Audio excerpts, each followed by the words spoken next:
Something we haven't done on the channel for quite some time is a good old-fashioned shootout.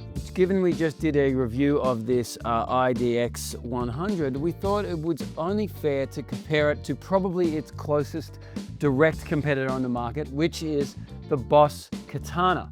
So let's have a quick overview at the setup I've got here today and how I'm making this as fair as possible.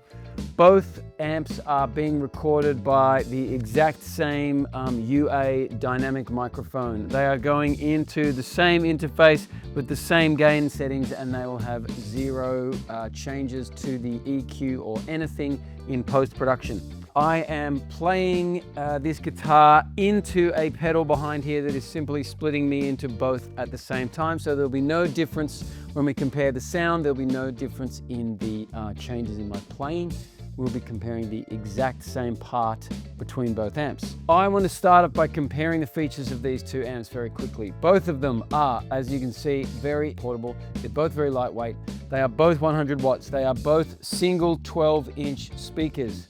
They both feature a bunch of different amp types in both a full EQ bass middle treble section, pre-effects, post-effects, and some delays and some reverbs. They both feature a presence control, power scaling feature. They both have the ability to record directly. They both have an effects loop as I look at the back of them here. They both have the option for an external foot switch to be used to control them. So the first thing I'm going to do is I'm going to just get some very, very unscientific comparisons here. I'm going to put everything at 12 o'clock EQ wise on both amps. This one's on 10 watt, this one's on half power. So we're going to hear them both at the same time, but you on camera are going to hear one and then the other. So here, first of all, is the clean setting on both amps with no effects.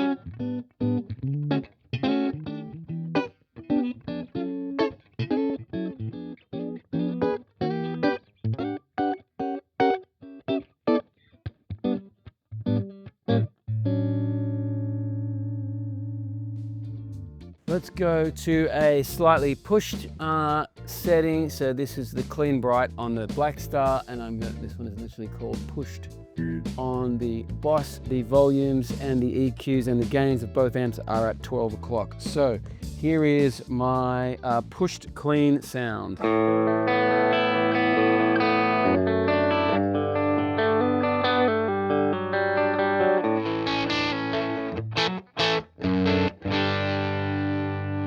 With a humbucker and then with a single coil.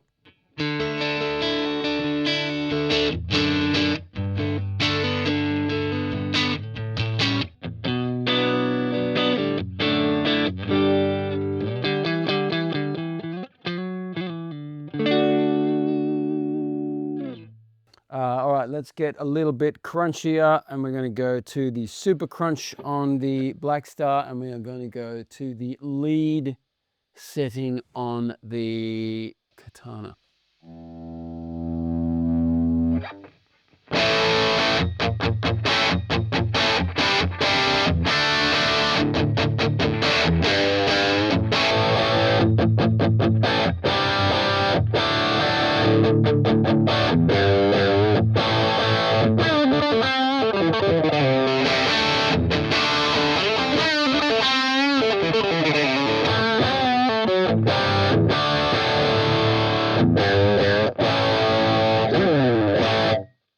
And then let's get all the way to extremes, and we're going to go to OD2 on the Blackstar, and I'm going to go to the brown sound on the Boss.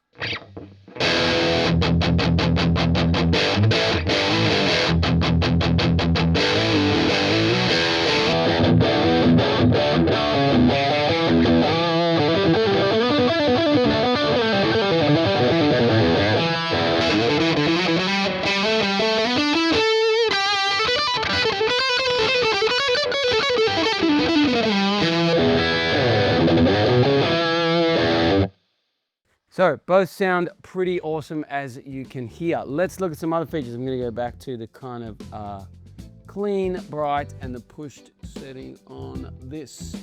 There are a few variations. I'm just going to quickly take you through some of these. On the Boss, I can push the variation button, and honestly, I don't really know exactly what it does, but it changes the sound a little bit. So I am going to do it on variation first, then I'm going to change the tube response on the Blackstar and change the variation on the Boss.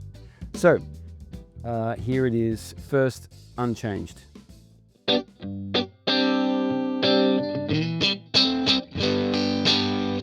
Then let's change the tube response on the Blackstar and push the variation button on the Boss.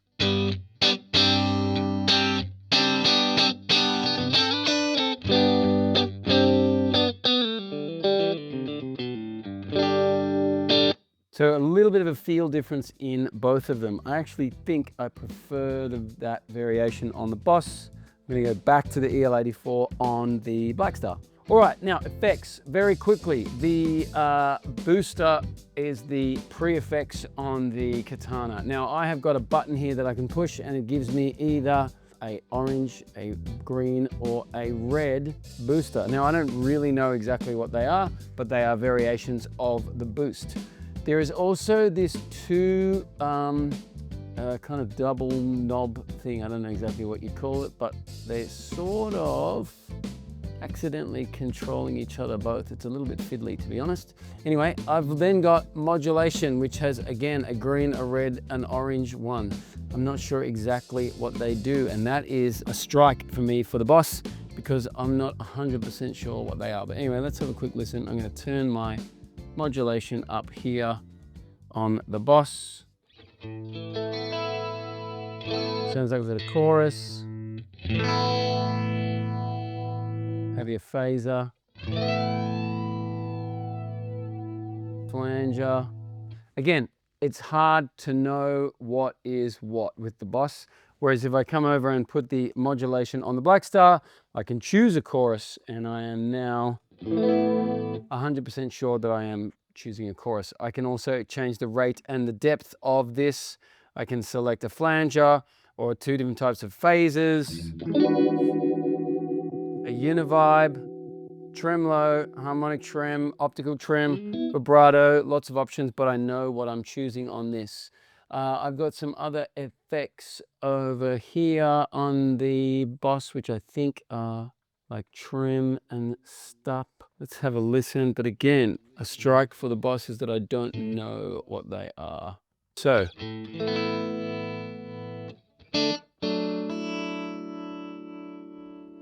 Maybe I've got a flanger there.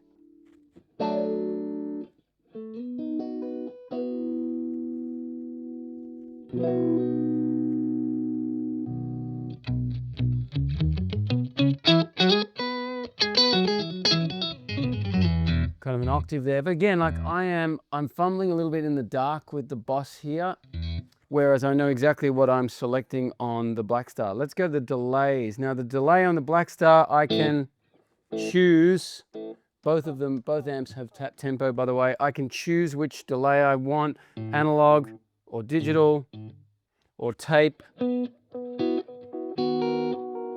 I can choose to change the features, including the age of the tape here. So new tape is very bright and new. Old tape is a bit darker and warbly.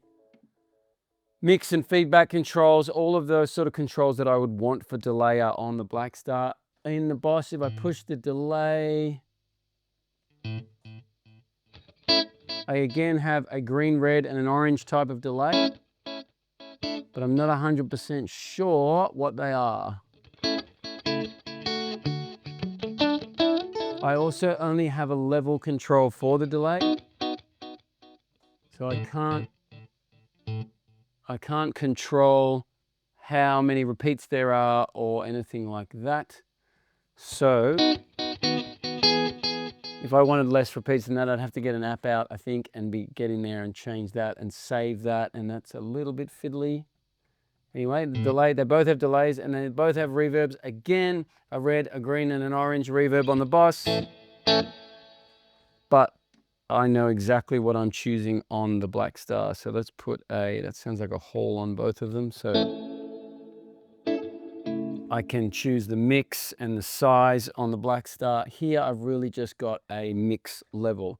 So here is the Boss Reverb on its own.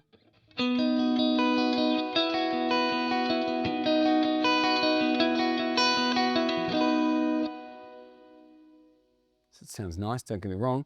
And then the Hall Reverb on the Blackstar.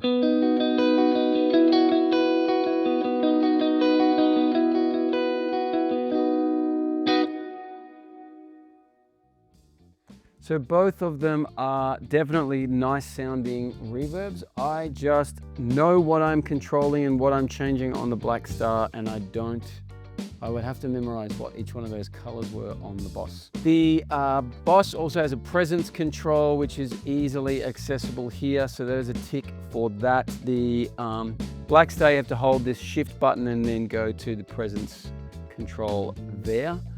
But the Blackstar also has the tuner built in. So both of them have a great feature set, but I would be lying to you if I said I didn't think that the Blackstar just had it over the Boss at the moment due to those access to features on the actual unit. On top of that, they both sound really good, don't get me wrong. Like I said in the video about this, what people have in terms of access to entry-level amps or amps at a price point that doesn't restrict them from accessing them, the tones that people can get are unbelievable. And both these amps really do sound great. This pushed sound on both of them is really, really nice. And I'd happily play this sound on either of them.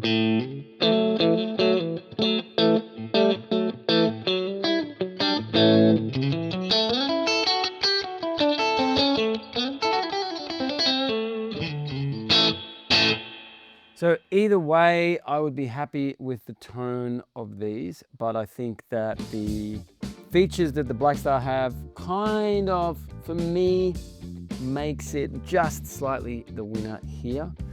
There's also the access to the amazing Architect software for the cab rig. So IR-based direct recording.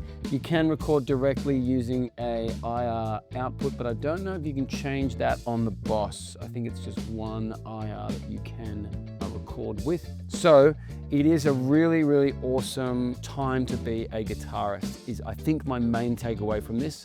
But both of these amps are incredible for what they do. But I am going to look forward to seeing what you think in the comments. Let us know below which one you thought wins, or maybe, as I think as I sit here, ¿por qué no los dos? I think maybe 2 amps is the way to go, right? Let's just go with that.